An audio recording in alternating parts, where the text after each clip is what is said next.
I think sometimes when we make investments to grow, we don't really do anything but watch our investment.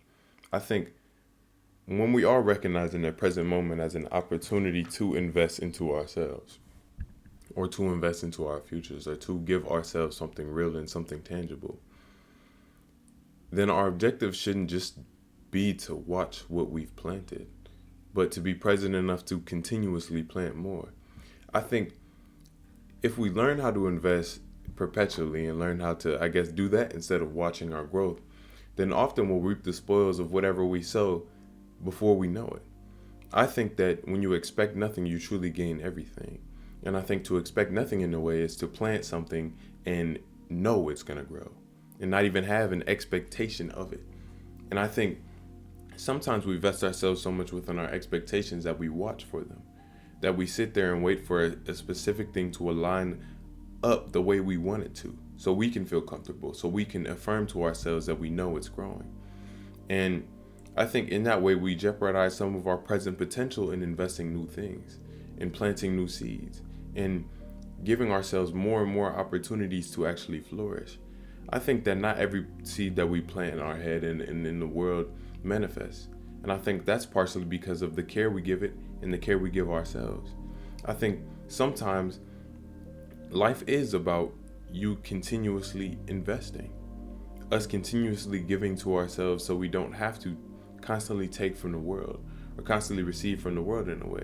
And when I say receive from the world, I don't necessarily mean like the spoils of your sowing or anything like that. I mean waiting on other people and other circumstances, events, etc., to invest into you so you feel like you can invest into yourself. I think a lot of times in life we're set back by our own preconceived notions, by our own thoughts about ourselves and thoughts about our capabilities and thoughts about whether or not we're fit for doing something. And I think that's sort of unbefitting in and of itself. We need to be the ones to give ourselves any type of potential because potential is always subjective. It's always in reference to the person who has the potential in the first place. And if we recognize that we are those people, then we have to be the ones to recognize our power, recognize our sort of foothold in where we are. You know, recently I've been realizing life really is about you actually taking a step. I think once we take one step, a lot of successive action takes place. And whether or not that be in your next step or in things coming your way, things happen regardless. I think that sometimes we sit in the world and think that our action really has no place, that our acts really tend towards nothing when they really tend towards everything. And I think it's always about the volition and intention that we put behind each step that shows us exactly what we're meant to gain. And sometimes we're meant to gain nothing so we can gain a greater perspective that it's not really about the step itself, but you taking it. It's about you manifesting into the world your own action that leads to something. Manifestation always starts with our action. It starts with what we do because we're manifesting a thought into real action, into reality already. And that's what it really means to already have it. It's to recognize that you're already building it where you are. And that's why I think being present is so important because the only chance you get to receive anything is within the present. I think the present moment is sort of a grand opportunity for us to fill it with whatever we want. And we're constantly filling it with whatever we imagine. And I think sometimes we just don't let our imagination be in our own hands.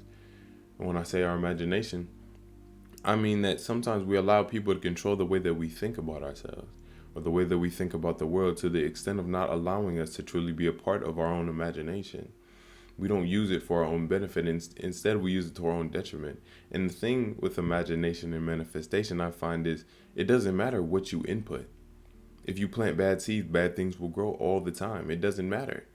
It's not like good things are only gonna happen to you just because you want them to. And when I said that, I don't mean that we shouldn't want good things or anything like that, but to say if we want good and we're constantly planting bad, investing bad into ourselves, telling us that we're unable to do, telling ourselves that we're unworthy, then all we're going to feel is unworthy and all we're going to do is nothing. It's always about your relative ability to give yourself motivation. And I don't mean motivation in the sense of feeling volition to do something, but motivation in the sense of being you. motivation enough to actually occupy the space you're already occupying. And as easy as that sounds to some people, I know many times in my life and in some stories and some conversations I've had with some of you all, where we talk about the idea of we know exactly what we want from ourselves. We know that we need to do something. We know that we need to take action. We know that we have the potential, the chance, the anything. But we remain stagnant. We stay still because it's comfortable, because nothing is pulling us, nothing is pushing us, without realizing that we have to be the ones to push ourselves in a way. And when I say push ourselves, in my perspective, it doesn't really have to be a push so much as it has to be, a gentle nudge or something like that. I think when we treat ourselves with enough love and affection and care truly in the world, then we won't really need to push ourselves in a grandiose way so much as we would need to recognize how much we love ourselves in the moment enough to do what it is that we want and to invest in ourselves what it is that we need. And when I say invest what we need, I really mean it's always in reference to the present moment. It's always about how you feel now that attracts into your life whatever it is that's going to come. And I think that's sort of a beautiful aspect of life. And I think a lot of us don't really recognize our present power to sort of choose how we feel in a way. And when I say choose how we feel, I genuinely mean choose how we feel. You know, and I know the act of choosing is not always an easy thing. And I know that sounds like abstract to a lot of people. But in the same way that we can think sad things and feel sad because of them, because we chose to think a sad thought, or in the same way that we can choose to think happy thoughts and develop a happy feeling from them, we're the same. But even beyond that, when we get into just imagining what a feeling would feel like if I was to achieve this, how would I feel? And then the happiness that exists there, you are happy there. Our happiness is always in reference to our relationship to certain things. And the one thing about our mind is it doesn't recognize what's different from reality in our imagination in a very subtle way. It takes us convincing ourselves, oh, that wasn't real. Or us convincing ourselves, oh, I know that's not real, and acknowledging it as not real. Otherwise, our senses would not know any difference. That's why it's important to input some type of positivity within your head, within your thoughts. Because that's going to inform the way that you look around the world and what is sort of brought into your world via your own perception. I truly think that the life we experience comes from us because we are the experience. And if we experience ourselves in a positive way, regardless of how things look in an external sense, then everything will be positive because we are. There's no situation that you are there's no situation that you are not part of. You know, and when I say that, I don't necessarily mean you are your situation. I mean it, but if you are part of the situation, then whatever you bring is also part of the situation. So if we learn to bring positivity, love, affection, etc., with ourselves, then it'll be there too. And if we learn how to fill ourselves up with more peace, more patience, I think, more presence, then we'll learn that we don't really need to stress ourselves out about a lot of things that occur within our lives. We don't really need to hold ourselves to such grandiose standards so much as we need to act upon them. And I think acting upon them is the thing that sort of sets us free from the standard in the first place. Not to say that if we have some type of crazy ideal that we just need to work and work and work, but to say sometimes we have those ideals because we want ourselves to feel a certain way about ourselves.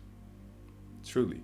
And I think if we are able to permit ourselves with the feeling, then it's not even about your emotional turmoil in reference to that thing. Like, it's not like you'll look towards what you have to do and feel some type of way about it because you want to feel a way. It'll be, oh, I feel this way. I feel happy and fulfilled where I am. To ensure that this continues, I'm going to do this thing. To ensure that this continues, I'm going to invest into myself in this sense. And that's what I think investment truly is recognizing that the present is always filled with your opportunity to invest more love and appreciation within who you are. Invest more love and appreciation within everything that is. And in that way, it will be, because it's always been characteristic of your own perspective. You cannot name a single time in your life where something hasn't been in your perspective. You know, someone can tell you their perspective of this and it still will be skewed by your perspective of them. Not necessarily in a sense of, oh, I don't believe what they said, but actually, especially in that sense, because we have a certain perspective of certain people. Like if I don't trust this person and they tell me something, I might not believe them, and their information becomes void. It's always about how we interact with our perspective. And that's why I think it's important to try to cultivate your own. I think many of us don't cultivate our own perspective until it's too late. Or we recognize that we have our own perspective, but we don't give it the power to actually exist in the forefront of our mind. And when I say give it the power to exist in the forefront of our mind, I'm being authentic to ourselves. Truly occupying the space we're taking up, and, smiling about it sometimes. I don't know. Like this morning was very interesting to me. It feels like a fever dream, still does. But I don't know. I really think it is about you opening up space for yourself to occupy, opening up space in your mind to, I don't know, be different than what you currently are. And when I say be different than what you currently are, I don't necessarily mean that if you're feeling good about yourself, etc. But if we're having some type of negative thoughts and feelings in reference to ourselves, or reference to our lives, or reference to this, is that, and the other, it's about doing the things necessary to not necessarily combat it, but to treat it, but to acknowledge it fully and accept it for what it is, and then move forward so you can actually leave it behind. I think we can't leave anything behind if we don't move forward, and life is a continual process of moving forward. And if it's a continual process of moving forward, then we really have no time to sit and check and wait for what we sow to grow. But we have ample time to continue to plant as long as we continue to move down our path. Because the moving down the path is the planting itself. And the harvesting is each step that you take. Because each step reveals the second. The first step reveals the second. It's always about taking the most adjacent step and not necessarily completing the whole staircase as soon as you start it. And I think when we learn to look at it in that way, then we win at each step. We win every time we take a step, and each step becomes our new high, becomes our new top, becomes the top of the staircase for us. And if we ground ourselves within what we win, and ground ourselves within the positivity, then that's all that will be. I don't know what the quote is. I'm trying to think of it because it's very old English, but it basically says that, when you're thinking about anything in your life, if you're thinking about the positive things, focus on those things. When it comes to the positive things in life, focus on those things, because there's no greater opportunity to appreciate what is.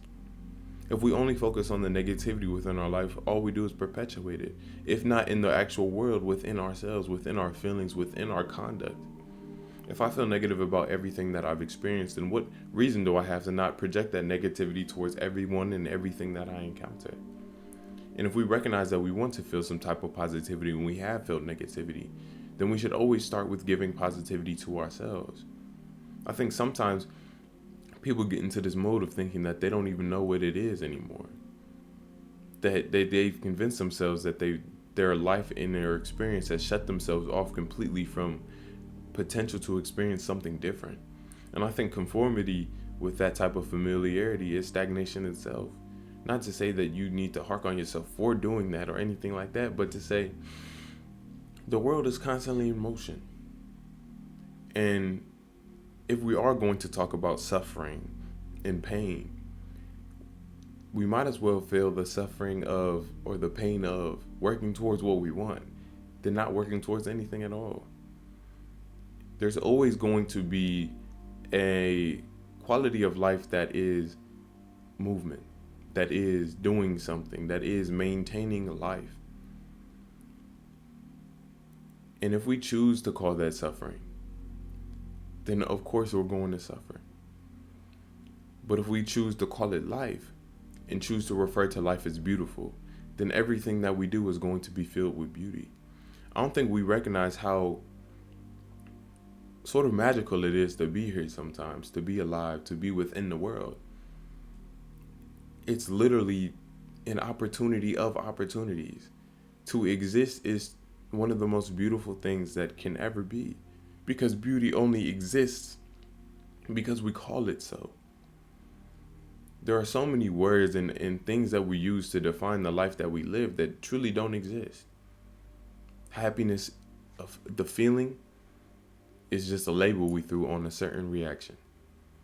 Beauty outside, light, trees, plants, all names for things that we have thrown out there. Same thing with anxiety, etc., etc., etc. And I think the reason we name these certain things is so we can understand them, not so we can fall victim to them. And I think sometimes in attaching certain adjectives and labels to ourselves, we make them inherent to who we are. And since we know what those things define, know what those things represent, we tend to exemplify those characteristics. Like if I tell myself I'm a negative person, and I constantly tell myself about my own negativity, then I, more often than not, will feel that negativity whenever I act. I, more often than not, when analyzing myself and doing some type of introspection, will understand that I'm a negative person. Not in essence of just my conduct, but in essence of the attitude that's continuing to make me conduct myself in that certain way.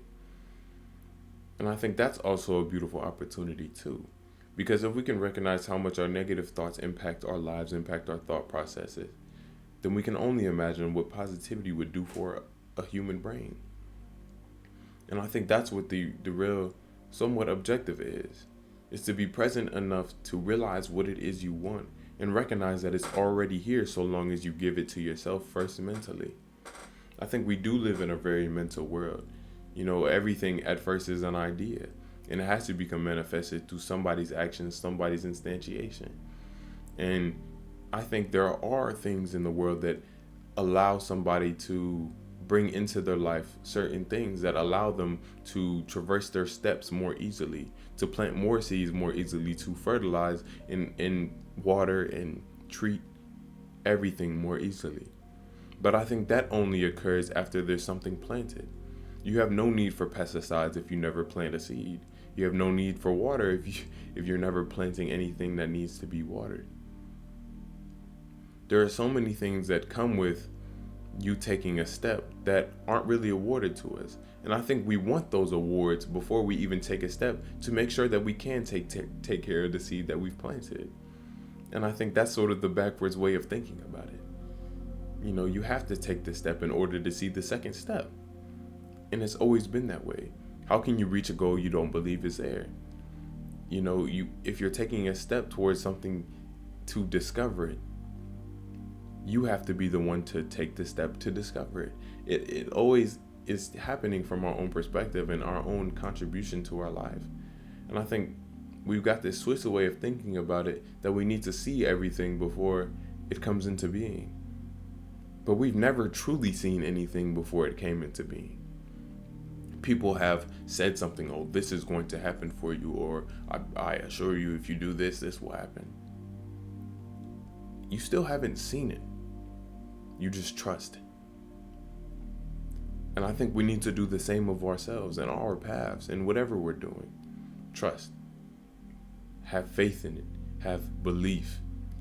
And align our thoughts and attitudes towards that belief so we can actually traverse the world and traverse our path in the way that we see fit. The path is wherever you go truly, and everyone's path is individual. Everyone's path truly is themselves, and if they don't give themselves faith within their path, then they're going to feel like they can't take steps. And that's why I think it's not the path that needs affirmation, it's the self. Because sometimes we have to give ourselves enough to let go. Let go of our expectations to know everything before everything happens. Let go of our expectations to know the how of everything happens, and instead vest ourselves within the feeling of our desire fulfilled. Giving ourselves whatever it is that we want right where we are, and not having expectation, at least emotionally, of that certain thing. And when I say that, I mean sometimes in the practice of manifestation, like making yourself feel a certain way before you get it. A lot of people expect it instantaneously, or they want it to show up instantaneously because they don't really believe. Because if you really believe, there's something that you wouldn't check for. Something that you already know you have. And I think we need to treat ourselves with the same reverence when it comes to certain characteristics and qualities about ourselves and our growth and development. Being present enough to see the parts of ourselves that are seeking out change. Being present enough to instantiate them as well. To say to myself, oh, I'm not doing that anymore because I am this way. And each day waking up, doing affirmations, doing the things that align with that certain thing. Not because I want myself to believe it, because it already is that way, and that's why I'm acting that way. Simple as that. And once we do that for ourselves, and eventually our subconscious mind is going to believe it. And eventually it won't even be a matter of us doing it for coercion, convincing. It'll just be the way it is. And I think we need to learn how to give ourselves what we already have in a lot of ways, including the space that we already occupy, including our imagination, including our mind, including our thoughts, including our dominion over them. Because we're always the one observing our thoughts. And we can recognize times in which our thoughts are going every which way, but we can also recognize that we can input our own. Because thoughts aren't necessarily something tangible, they're something that we tune into. And I think I talked about in the last video. Like if I said cheetah or a lion or bird, stuff is coming into your head. And it's not like I described the bird. You described the bird. You described everything. Your imagination did that for you. And you can do the same for yourself. Imagining happiness, imagining what it is you want. And I think a good practice for me, I don't know if I talked about this in the last video, something I did recently was try to imagine how life would be like if everything was going the way exactly I wanted it to be right now. And not expecting to see it, but allowing myself to feel it. All that to say, thank you. Really keep being great. A lot on the way. Book cover dropped recently. This video is probably coming out a lot later than that, to be honest, though. So, book probably out. Pre-order out, at least. Yeah. So, thank y'all. Keep being great. Make sure you're planting enough seeds for yourself, truly. I think sometimes we don't harvest because we don't plant. And I think sometimes we want to harvest and we plant too late. You know, we harvest as soon as we plant, in a way. And I think that's sort of a backwards way of thinking about it, truly. Not to say that things always take time, because I think you can manifest instantly if you have the certain framework and belief to do so. But I think when it comes to being stuck in a certain identity and stuck in a certain way of thinking, sometimes it does take time to get out of that way of thinking, or at least it takes us being present enough to do it. And sometimes being present takes time, because we haven't taught ourselves that being present is something that we can do regularly. It's always about the space you give yourself to be able to learn and change the way that you have thought in the past. But yeah, keep it great. Make sure you're taking care of yourself, doing what you can, what you have. A lot on the way, a lot already here.